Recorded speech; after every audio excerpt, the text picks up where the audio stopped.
ভারতের seven sister নিয়ে প্রধান উপদেষ্টার সম্প্রতি মন্তব্য এবং চীন থেকে বাংলাদেশে বিনিয়োগ চাওয়ার পর সীমান্তবর্তী গুরুত্বপূর্ণ চিকেন নেক করিডোরের নিরাপত্তা বাড়িয়েছে ভারত।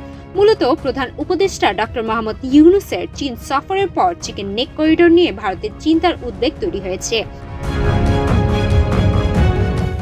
ভারতের পশ্চিমবঙ্গের এই করিডোরটির মূল নাম শিলিগুড়ি করিডোর।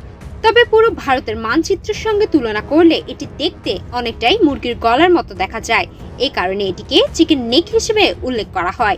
এই চিকেন নেকের সঙ্গে বাংলাদেশ ছাড়াও নেপাল, ভুটান এবং চীনের সীমান্ত রয়েছে ভারতের। সম্প্রতি এই অঞ্চলে ভূ রাজনীতির পরিবর্তনের পর ভারত এটির নিরাপত্তা বাড়িয়েছে, অর্থাৎ সেখানে আরও সেনা মোতায়েন করা হয়েছে।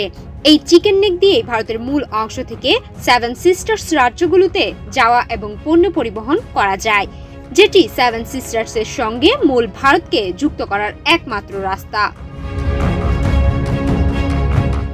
ভারতের সেনাবাহিনীর তথ্য অনুযায়ী চিকেন নেক করিডোর তাদের সবচেয়ে শক্তিশালী প্রতিরক্ষা লাইন। এখানে যে কোনো ধরনের হুমকি মোকাবেলা করার সক্ষমতা আছে বলে দাবি তাদের।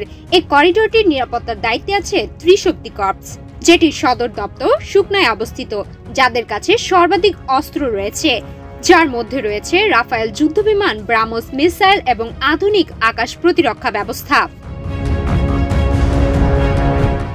দেশটির সেনাবাহিনীর প্রধান কয়েকদিন আগে জানান, চিকেন নেক ভারতের সবচেয়ে শক্তিশালী সামরিক অঞ্চল, যেখানে পশ্চিমবঙ্গ, সিকিম এবং উত্তর পূর্বাঞ্চল থেকে দ্রুত সময়ে সেনাদের নিয়ে আসা যাবে।